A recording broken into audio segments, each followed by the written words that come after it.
Welcome to the H2H Human Connection Done Right Summit, bringing together forward-thinking leaders who understand that true innovation happens when people, process, and technology work in harmony.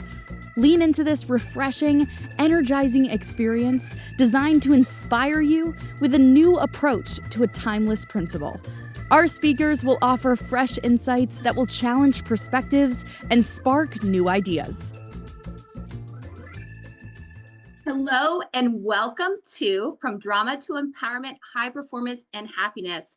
I'm Merilee Smith, founder of Spark with Merilee, and I am incredibly passionate about helping leaders, teams, individuals, just being more control of our thoughts, our emotions, and our energy, just so we can truly live our best life across all areas of our life.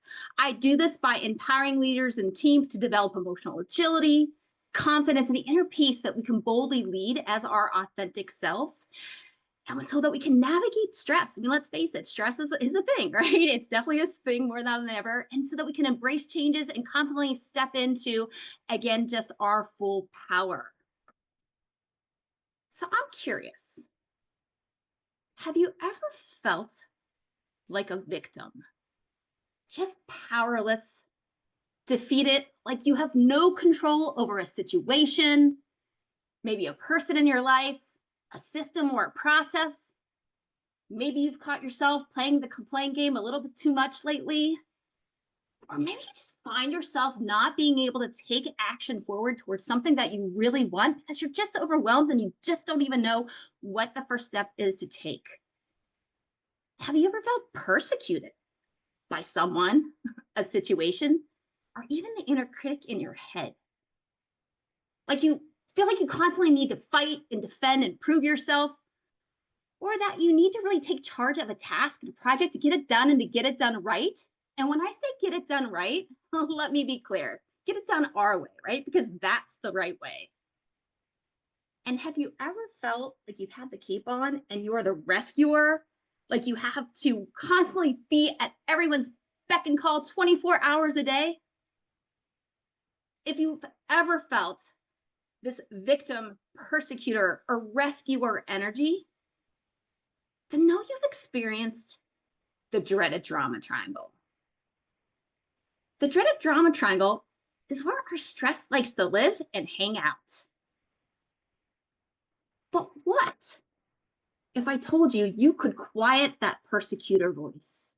You could energize the victim into inspired action. And you could stop feeling that constant need to always be on and rescuing. What if I told you can absolutely promote another set of roles within?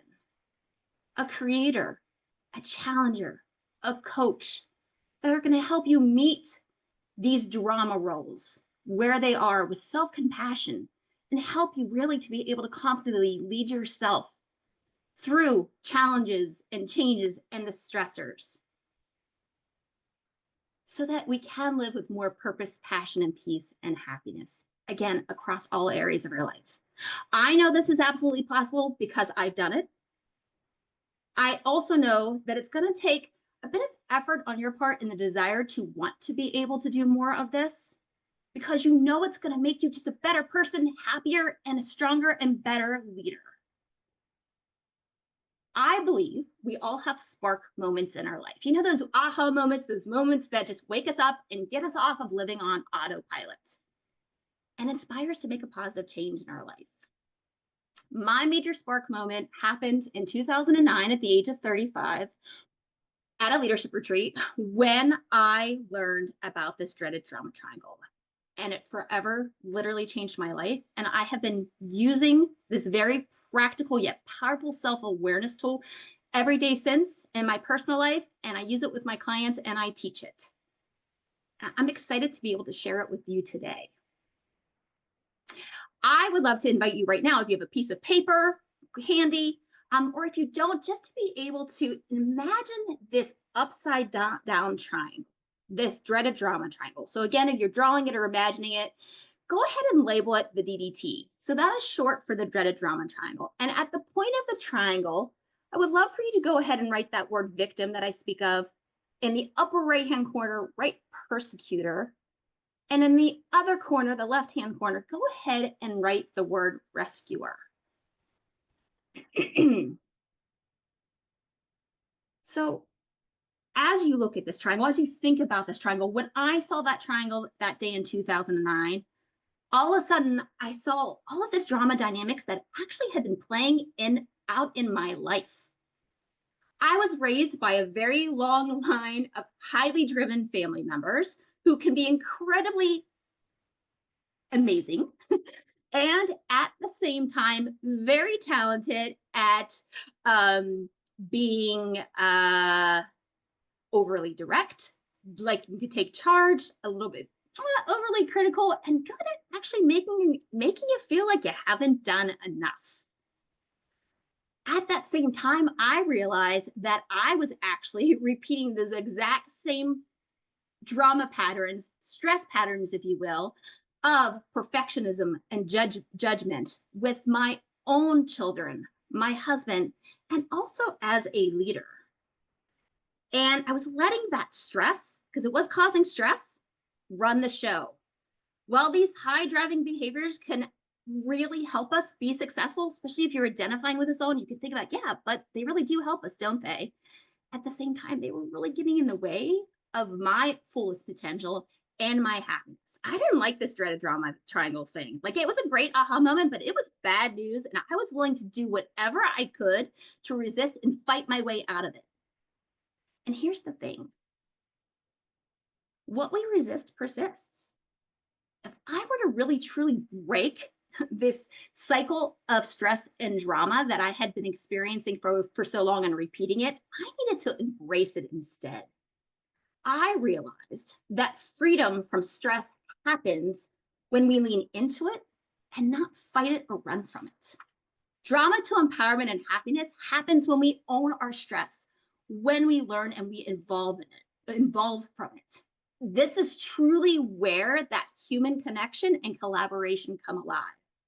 So my goal today is to take you on a path from drama to empowerment by exploring these drama roles that we've already started to dive into and how they're showing up when we're experiencing stress and how they're supporting us and how they can be impacting us.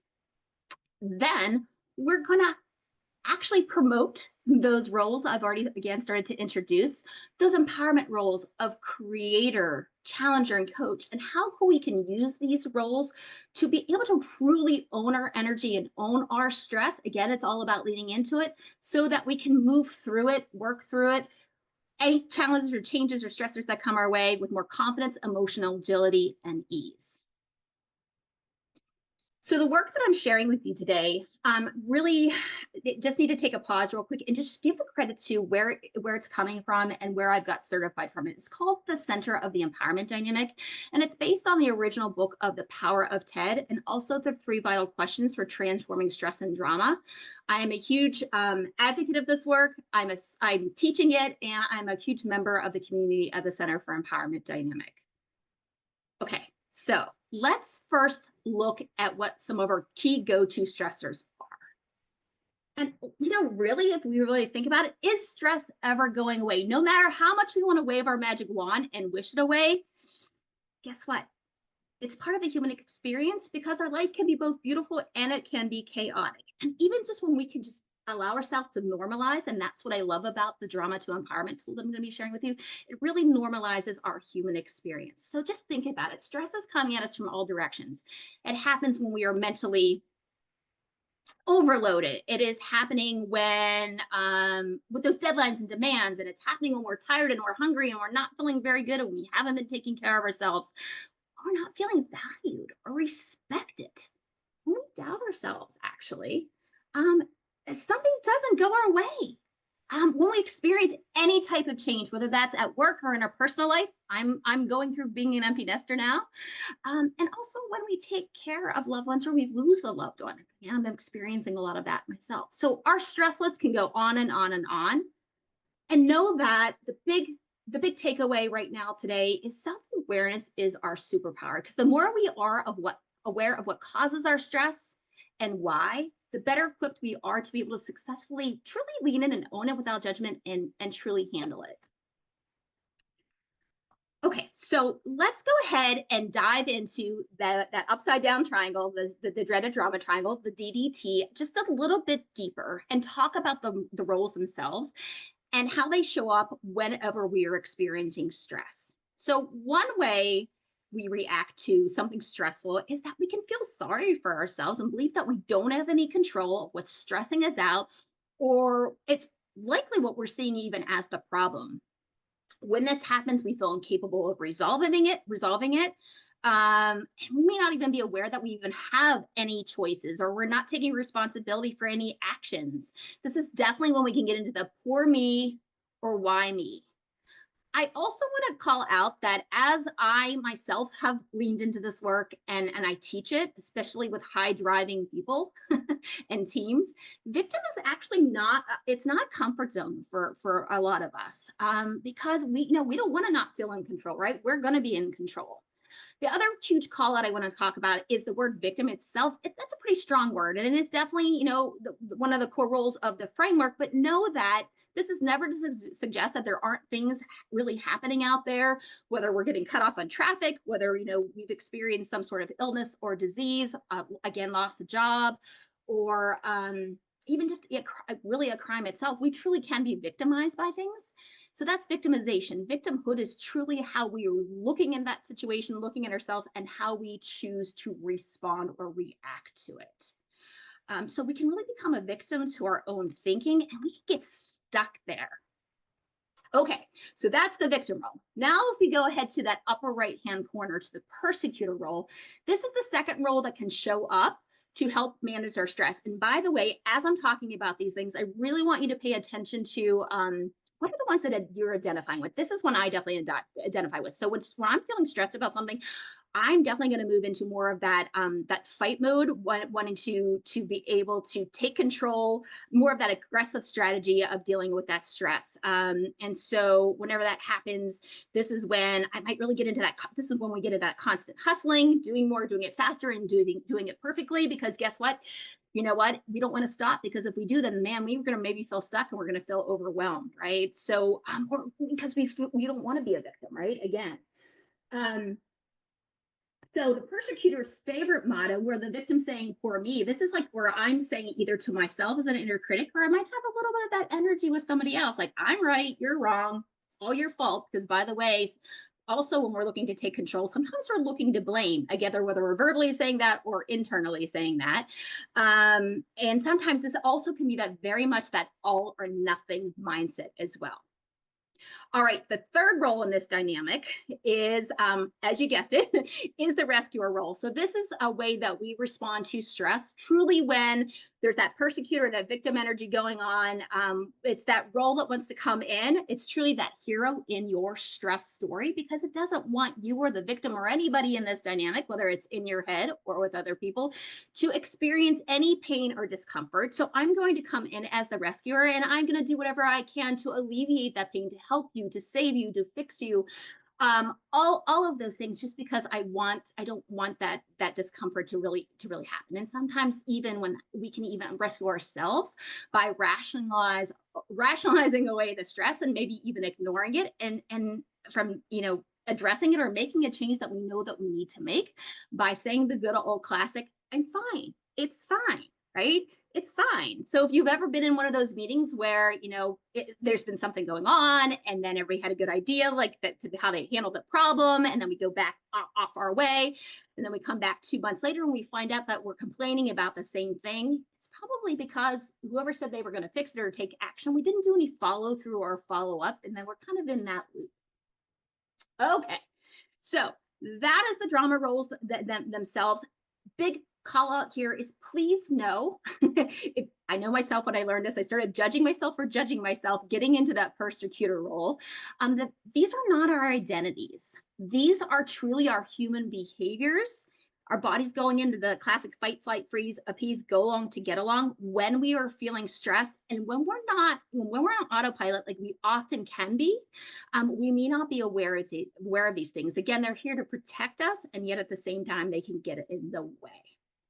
All right, so let me bring this to alive to a little bit more with some just examples. So we definitely can be in drama with others at work. So you're probably even thinking as I'm talking about these and you're starting to explore them, you maybe have seen these dynamics at play already, and definitely in our personal lives. Just think about change, right? Constant change. We're always experiencing change. And so change in itself can absolutely throw us into drama, even if we know it's going to be a good positive change, because it puts us back into that unknown and fearing like that we can't be in control. We feel victims to the change itself, maybe to the leaders or the organizations who are not communicating them in an effective way. And so then we can rescue ourselves with lackluster commitment, getting into the chronic complaining game with others, or even potentially, engagement. That's where, when all these things are happening, engagement, people productivity, and profitability absolutely can suffer because that energy is getting sucked into that stress and drama. Again, part of the human experience. Intent is to really just normalize and be aware of what's going on, because that's when we can make a conscious choice of either A, not to go there before it happens, or B, to be able to have the tools to lead ourselves out, which is where we're going to go. Another example might be whenever we need to have a sales conversation, or we need to give feedback to somebody that we're leading, or a colleague or somebody in our life. I mean, let's just think of that. I mean, just by nature, when we think of giving feedback and it's feedback that we know will help improve the person, they may not receive it so well. So automatically we start looking at it through that problem focused mindset, and we start actually calling it a difficult conversation. And the second we do that, guess what? We've already put ourselves into stress and drama when we are looking and approaching conversations from that perspective and that energy. And so what I see often, and I will even own, whenever I was a leader, I might have felt annoyed that I even had to have the conversation itself. By the time I had it, I might have come in with a little bit of that persecutor energy, a little bit direct. Or on the other side of that, if we're feeling uncomfortable around those conversations, then maybe we're not being our best, bold, authentic self and showing up, and we're giving vague, unclear feedback, or we're avoiding the conversation and we're not having it at all. Again, allowing those drama patterns to actually continue. And the last example I want to give here really is the drama within ourselves. I mean, we definitely can be in these dynamics within our head. I don't know about you, but for me, at 3 a.m, that's when these things are going off. I'm having that board meeting in my head. But where I really want to highlight here is all about our own mental and physical wellness, because when we're constantly on the go as high drivers, and that never ending expectations, right? We're on the constant hustle to get things done, and also wear that rescuer role, because we know that we get energized by helping other people. We want to help other people. We also want to volunteer. There's all sorts of things that we continue to say yes to, taking on other projects of whatever that is alike. And we can get really not great, not being bad at not setting those boundaries. And of course, that all can lead to burnout, an unhappy life, or experiencing a severe health issue. That is a lot of stress energy we are creating and putting upon ourselves and others. And no wonder the stress levels are incredibly high right now. Being human is not easy, and it is messy. And so it makes sense that we want to deal with the practical, tactical things and at work and in our personal lives, because systems and processes are reliable, right? And this human thing, right? This human connection thing and this stress and drama, it's super uncomfortable. And I don't know how to handle that. And I don't know that I wouldn't get into it. So the critical point here, a reminder, is again, what resists persists. And so the more that we avoid it, the more that it's going to continue to fuel and thrive. Amazing news is that we don't have to stay stuck in the dreaded drama triangle if it happens and when we go there, because it will. It's natural when stress happens, especially when we're not aware. But we definitely can be more present and intentional and more empowered. So where I would love to take us next is to introduce this thing called the empowerment dynamic. So now if you have your paper close by, or again, turning on, our imagination, what I would love for you to do is to go ahead and draw or imagine now an upended triangle. And now you see the triangle is upended, it's stable, it's sturdy. And this is where we can call forth what I like to say is our inner leader, our very best self, our empowerment roles.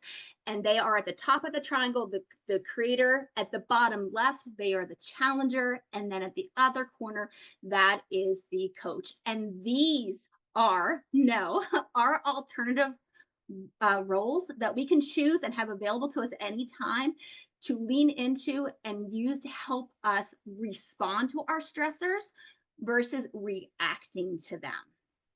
Okay, so let's talk a little bit about them. So that creator role is the opposite role, the alternate role that we can choose outside of that victim. So whenever I'm feeling powerless and I'm feeling like I'm not in control of a specific situation, whatever that right now, I'm taking care of my aunt who just had a liver transplant, and that there's a lot of the unknown right now for me.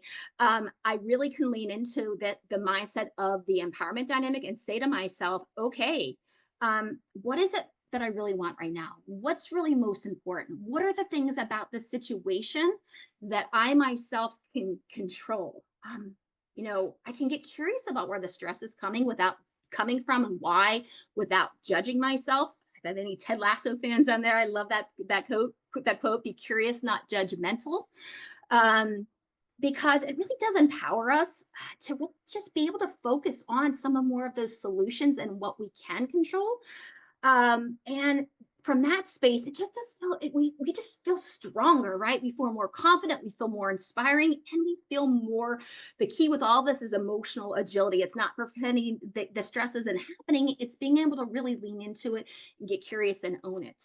The other role that can really help with this is the challenger role. And the challenger role is the opposite, the antidote, if you will, to that persecutor role. And the difference behind this one is this is very much a truth telling role. So whenever we need to lean in and have those very important conversations, it is also that role that we can lean into to be able to tell the truth of current reality without judging, to be able to come from a space of wanting to help grow and improve people when we need to lean in and have. And it goes from a difficult conversation into an important conversation.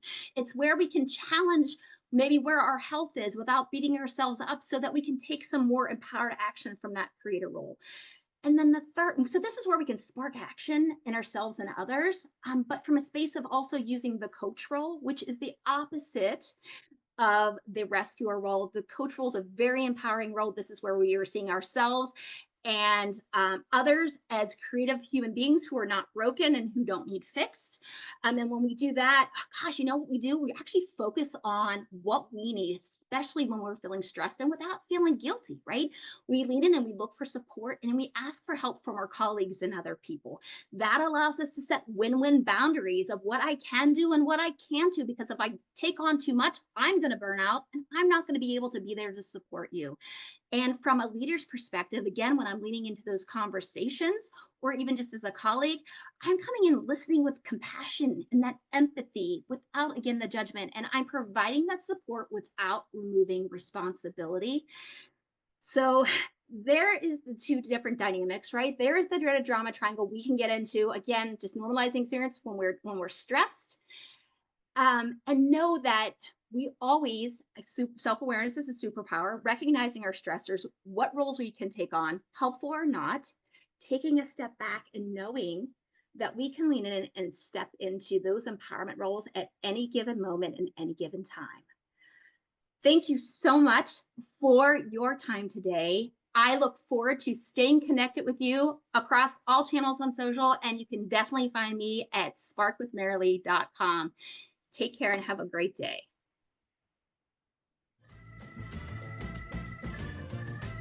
Thank you for joining us in today's forward-thinking session of Human Connection Done Right.